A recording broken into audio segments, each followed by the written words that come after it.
नमस्कार, मैं ललित कुमार इस ई लर्निंग प्लेटफॉर्म पर आप सभी का हार्दिक स्वागत और अभिनंदन करता हूँ।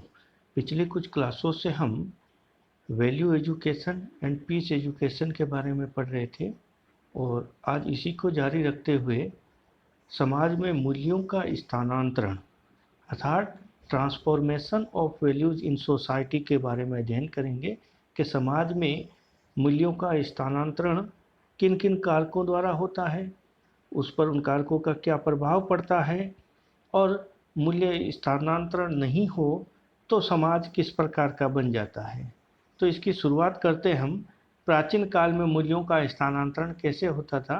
तो हम समझ सकते हैं कि सामान्यतः प्राचीन काल की जो सामाजिक व्यवस्था है उस पर हम विचार करें तो प्रत्येक राजतंत्र में मूल्यों के विकास के लिए एक विशेष समुदाय का गठन होता था और राजा के द्वारा कोई अनैतिक कार्य संपन्न न हो जाए इसके लिए उसके दरबार में कुछ विद्वानों का एक समूह बनाया जाता था और विद्वानों का यह समूह है वो राजा को समय समय पर मानवीय नैतिक एवं राजनीतिक सलाह देता था।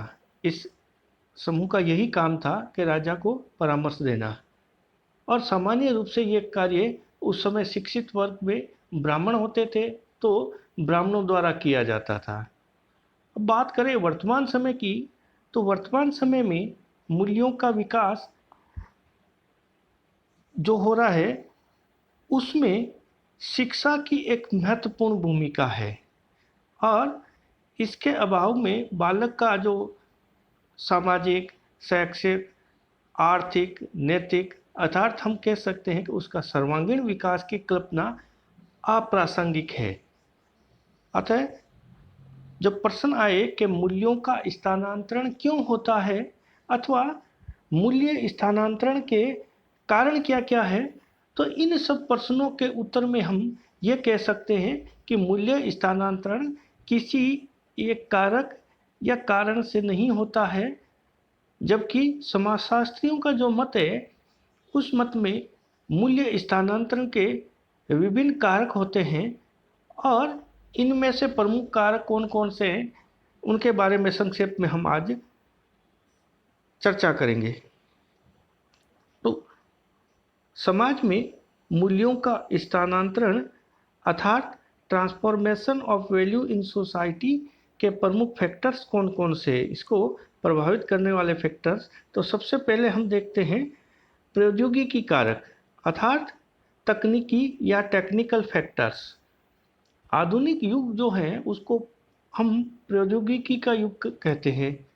अतः जो तकनीकी कारक वर्तमान काल में जो मूल्य हैं उनका स्थानांतरण का सबसे महत्वपूर्ण कारक है।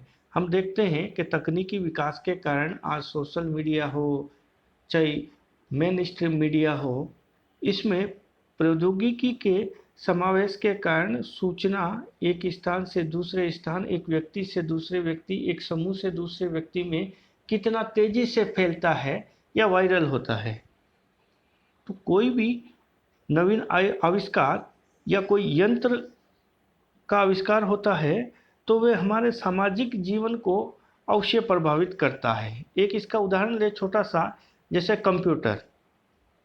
कंप्यूटर ने हमारे जीवन के विभिन्न पक्षों में आमूलचूल परिवर्तन ला दिया है और औद्योगिकरण जो हुआ था उसके परिणाम स्वरूप विशाल नगरों का विकास होता है तथा नगरों की जनसंख्या जैसे जैसे बढ़ती जाती है या उसमें वृद्धि होती जाती है वैसे वैसे व्यक्तिगत संबंधों में शिथिलता आना आम बात है और इसके परिणाम स्वरूप सामुदायिक जीवन है उसमें ह्रास होता है अर्थात कमी आती है। और हम बात करें बड़े नगरों की तो बड़े नगरों में अपराध और व्यभिचार की भी बहुत ज़्यादा तीव्रता है। उद्योग धंधों की हम बात करें तो उसके विकास में गांव के लोग जो है रोजगार की तलाश में नगरीय क्षेत्रों में आते हैं और वहीं बस जाते हैं। इससे एक और नगरों में रहने के लिए आवास की कमी हो जाती है तो दूसरी ओर नगरों में स्त्री और पुरुषों के अनुपात में भी भेद हो जाता है अर्थात लिंगानुपात में कमी आती है। क्योंकि महिलाएं इतनी नगरीय क्षेत्र में नहीं आती है जितने पुरुष आते हैं काम की तलाश में। तो प्रौद्योगिकी विकास के कारण स्त्रियों को भी काम करने के अवसर मिलते हैं, इससे उनकी आर्थिक दशा में सुधार भी होता है। नेक्स्ट है सामाजिक और सांस्कृतिक कारक। किसी भी समाज में मूल्यों के स्थानांतरण में सामाजिक और सांस्कृतिक कारक जो है सोशियो कल्चरल फैक्टर्स, उनकी सबसे महत्वपूर्ण भूमिका होती है। किस प्रकार? तो हम देखें तो वास्तव में जो सांस्कृतिक और सामाजिक संगठन है उसको सुसंगठित बनाए रखने वाली उसमें एक शक्ति होती है। एक सोरोकिन नामक मनोवैज्ञानिक समाजशास्त्री हुए हैं, उन्होंने संस्कृति की विशेषताओं में होने वाले जो परिवर्तन हैं उसको मूल्यों के स्थानांतरण का प्रमुख कारण माना है। तो सोरोकिन मोदे ने मूल्यों के स्थानांतरण का प्रमुख जिम्मेदार कारक किसे माना है कि संस्कृति की विशेषताओं में जो परिवर्तन होता है उसको माना है। और यथार्थ में हमारे जो वैल्यूज मूल्य हैं, हमारे विश्वास, धर्म, प्रथा, संस्थाएं, रूढ़ियाँ आदि पर निर्भर हैं। अतः इनमें कोई भी परिवर्तन होता है तो वो मूल्यों में भी परिवर्तन जरूर लाता है। सांस्कृतिक कारक मूल्य स्थानांतरण के लिए अधिक प्रभावशाली सिद्ध होते हैं, क्योंकि जो तकनीकी रूप स्वयं समाज की संस्कृति के द्वारा निर्धारित होता है। कैसे? तो इसे उदाहरण के माध्यम से समझते हैं कि धर्म संस्कृति का एक महत्वपूर्ण पक्ष है और इसके द्वारा ये निर्धारित किया जाता है कि समाज का जो ढांचा है वो किस प्रकार का होगा तथा कौन व्यक्ति उत्पादन के कार्य करेंगे और कौन रक्षा संबंधी कार्य आदि करेगा। तो एक मैक्स वेबर है समाजशास्त्री, उनका मत है कि जब धार्मिक आदर्शों में परिवर्तन होता है तो व्यक्तियों के विचार, विश्वास, उत्पादन की जो विभिन्न प्रविधियां हैं और आचरण करने के उनके ढंग हैं उनमें भी परिवर्तन अवश्य आता है। यूरोप की हम बात करें तो वहाँ पर भौतिकवाद चरम सीमा पर पहुँच चुका है, अतः वहाँ के मूल्य अब भौतिकता से अध्यात्मवाद की ओर बढ़ रहे हैं। और इसके विपरीत भारत के मूल्यों की हम बात करें तो भारत के मूल्य अपने अध्यात्मवाद से हटकर भौतिकता की ओर बढ़ रहे हैं। अर्थात यूरोप में भौतिकवाद की चरम सीमा पर पहुंच गया है और इस भौतिकवादी जीवनचर्या से व्यक्ति परेशान हो गया, अवसाद, एंजाइटी आदि में रहता है। तो इन सब से मुक्ति पाने के लिए अध्यात्म की ओर जा रहा है, और जबकि हम जो हमारा पूरा जीवन ही धार्मिक और अध्यात्म से जुड़ा हुआ है वो हटकर भौतिकता की ओर आकर्षित हम हो रहे हैं। नेक्स्ट हम देखें तो भौगोलिक कारक जो है ज्योग्राफिकल फैक्टर्स, वो किस प्रकार से मूल्यों के स्थानांतरण में अपनी भूमिका निभाते हैं। तो आज का जो युग है, इस युग में मानव ने विज्ञान के क्षेत्र में पर्याप्त प्रगति कर ली है।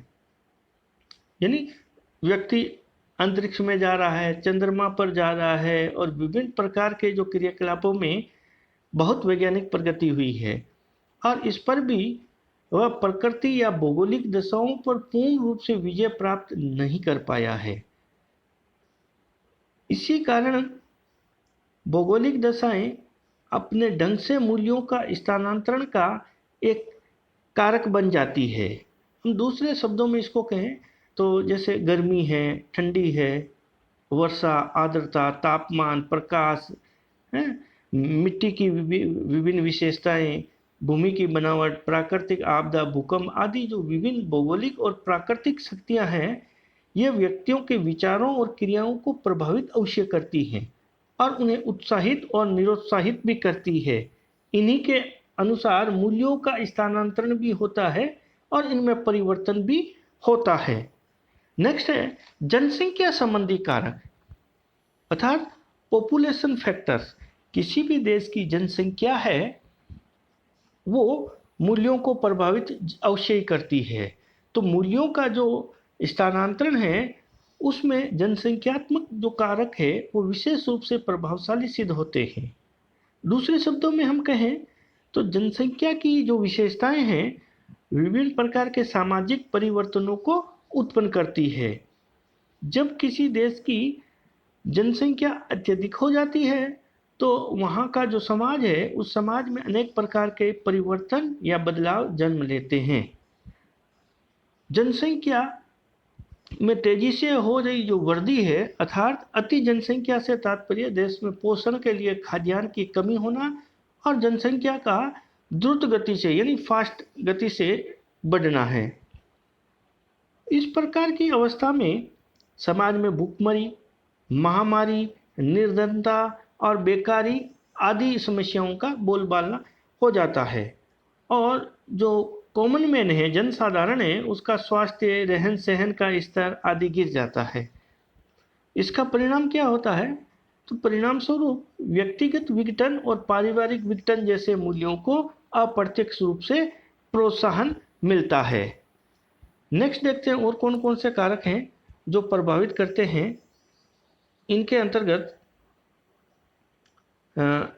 मनोवैज्ञानिक कारक यानी साइकोलॉजिकल फैक्टर्स। मनोवैज्ञानिक कारक किस प्रकार से प्रभावित करते हैं?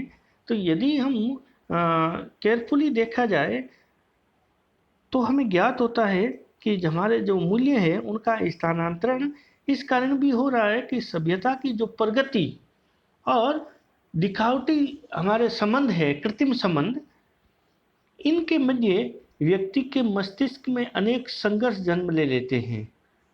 उदाहरण के द्वारा हम इसको समझे तो हमारा जो पुरातन जो यानी जो वृद्ध व्यक्ति है हमारे समाज में, वो प्राचीन परंपराओं की रक्षा का प्रयास करते हैं, जबकि ये नवीन पीढ़ी के जो युवा हैं वो सामाजिक व्यवस्थाओं के प्रति अपना उत्साह प्रकट करते हैं।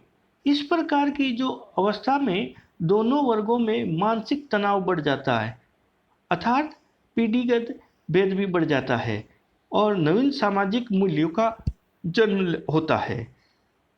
हम पीढ़ियों का अंतर जिसे कहते हैं वो यही होता है। नेक्स्ट है आर्थिक कारक, इकोनॉमिकल फैक्टर्स। आर्थिक कारक पूरी तरह से जिम्मेदार है मूल्यों के स्थानांतरण में। तो आर्थिक कारक भी मूल्यों का स्थानांतरण करते हैं और एक प्रभावशाली रूप में करते हैं। अब हम इसको देखें तो संपत्ति का रूप, व्यवसाय की प्रकृति, व्यक्तियों का जीवन स्तर और संपत्ति का वितरण, वर्ग संघर्ष, साथ ही उत्पादन का स्वरूप, ये आदि ऐसे कुछ प्रमुख आर्थिक कारक हैं जो पर्याप्त सीमा में सामाजिक मूल्यों को प्रभावित करते हैं। इनमें किसी भी स्थिति में होने वाला परिवर्तन सामाजिक मूल्यों में भी परिवर्तन ला ही देता है। जिन देशों में संपत्ति का रूप पूंजीवाद होता है वहाँ समाज में निर्धन और धनी का भेद या आर्थिक विषमता पाई जाती है और शोषण और उत्पीड़न का बोलबाला रहता है। इसके विपरीत जब हम संपत्ति का रूप जो समाजवादी समाज में देखें, जो हमारे संविधान में भी समाजवादी व्यवस्था को स्वीकार किया गया है, तो समाजवादी व्यवस्था हो जाती है तो समाज का संपूर्ण ढांचा ही बदल जाता है, क्योंकि समाजवाद बराबरी के स्तर को महत्व देता है। नेक्स्ट है राजनीतिक कारक, यानी किसी भी देश या राज्य का राजनीतिक स्थितियां क्या है वो भी मूल्यों को प्रभावित करती है। तो सामाजिक कारकों के बाद अगर हम बात करें तो सर्वाधिक परिवर्तन का कार्य राजनीतिक स्तर पर होता है, क्योंकि यही देश की दिशा और दशा तय करते हैं, यही नियम और व्यवस्था बनाते हैं। तो देश का जो जनसमूह है वो किसी न किसी राजनीतिक दल या विचारधारा या सदस्यों से जुड़ा हुआ होता है, जो उस देश के रहने वालों को अपनी विचारधारा से जोड़ते और मोड़ते भी हैं। राजनीतिक लोग अपने जो चुनाव प्रचार और भाषण और व्याख्यान जो होते हैं उनमें वहाँ के निवासियों का मानसिक स्तर है उसमें परिवर्तन ला देते हैं, यानी माइंड में परिवर्तन लाते हैं, माइंड वॉश जिसे कहते हैं हम। इस प्रकार जाति पाति धर्म और प्रांतीयता से ऊपर उठकर जो त्याग करने वाले लोग हैं, जब परंपरागत रूढ़ियों का परित्याग कर सामाजिक चेतना लाते हैं तब भी समाज में मूल्य स्थानांतरण हमें स्पष्ट रूप से देखने को मिलता है। मानव और जो अन्य प्राणी हैं उनमें एक बड़ा अंतर यही होता है कि अन्य प्राणी किसी नियम में नहीं बंधे होते हैं, उन पर किसी प्रकार का नियंत्रण नहीं होता है, नहीं थोपा जाता है, और ऐसा होना उनके लिए स्वाभाविक भी है। पर हम बात करें मानव की, तो मानव की स्थिति अन्य प्राणियों से भिन्न है, और यह भिन्नता इसलिए भी है कि मानव एक चिंतनशील प्राणी है, उसके पास बुद्धि है और अपने विचार और विवेक से कार्य करता है, और उन विचारों को अभिव्यक्ति देने वाली जो है उसके लिए प्रॉपर भाषा भी होती है, और उसकी अपनी अभिव्यक्ति और समाज की जो जीवन शैली भी होती है, जो उसके या उस समाज द्वारा जो निर्धारित जीवन मूल्य हैं उनको अपनी आकांक्षा से संबंध करके देखता है। और यह अंतर जो है वो इसलिए होता है कि व्यक्तियों द्वारा निर्मित जो समाज है, जहाँ एक और व्यक्ति को आगे बढ़ने के अवसर देता है, तो इस बात की स्वतंत्रता भी देता है कि वे अपना विकास अपनी क्षमताओं और रुचियों की आवश्यकता और अनुभवों के आधार पर कर सके। वहीं इस बात का भी ध्यान रखता है कि उसका जीवन सही मार्ग पर या पथ पर चले, और इसके लिए समाज ने कुछ मानदंड भी स्थापित कर रखे हैं। प्रत्येक समाज, जो भारतीय समाज हो, यूरोपियन समाज हो, अफ्रीकन समाज हो या अमेरिकी समाज हो, जहाँ मानव समाज का विकास हो रहा है वहाँ पर कुछ न कुछ मानदंड स्थापित किए जाते हैं। और ये क्यों स्थापित किए जाते हैं कि व्यक्ति को नियंत्रित करने में इनकी महत्वपूर्ण भूमिका होती है, और इसे ही हम एक सामाजिक नियंत्रण या सोशल कंट्रोल कहते हैं। अर्थात सामाजिक नियंत्रण उस प्रक्रिया को कहते हैं जो मानव का व्यवहार है उसको नियंत्रित करने हेतु समाज द्वारा स्वीकृत होती है। यह प्रक्रिया मानव को अवांछनीय व्यवहार करने से तो बचाती है, साथ ही समाज का एक उपयोगी या महत्वपूर्ण घटक बनने में भी उसकी सहायता देता है। कोई भी मानव पूर्ण नहीं होता है। यदि मानव है तो उसमें विभिन्न प्रकार की जो मानवीय दुर्बलता हैं वो भी स्वाभाविक रूप से होगी। ये दुर्बलताएं समाज को प्रभावित करता है, क्योंकि जब मानव उच्छृंखल हो जाता है, यानी नियमों में नहीं बंधा रहता है, तो वे पशु जैसा व्यवहार करने पर उतारू हो जाता है, और इस प्रकार का व्यवहार न करे अथवा उसके इस प्रकार के व्यवहार को नियंत्रित करने के लिए जो व्यवस्था बनाई जाती है उसको सामाजिक नियंत्रण कहते हैं। तो इस प्रकार से हमने देखा कि मूल्यों के स्थानांतरण में विभिन्न जो कारक है वो महत्वपूर्ण भूमिका निभाते हैं। नेक्स्ट क्लास में इसको और विस्तार से देखेंगे। तब तक थैंक यू।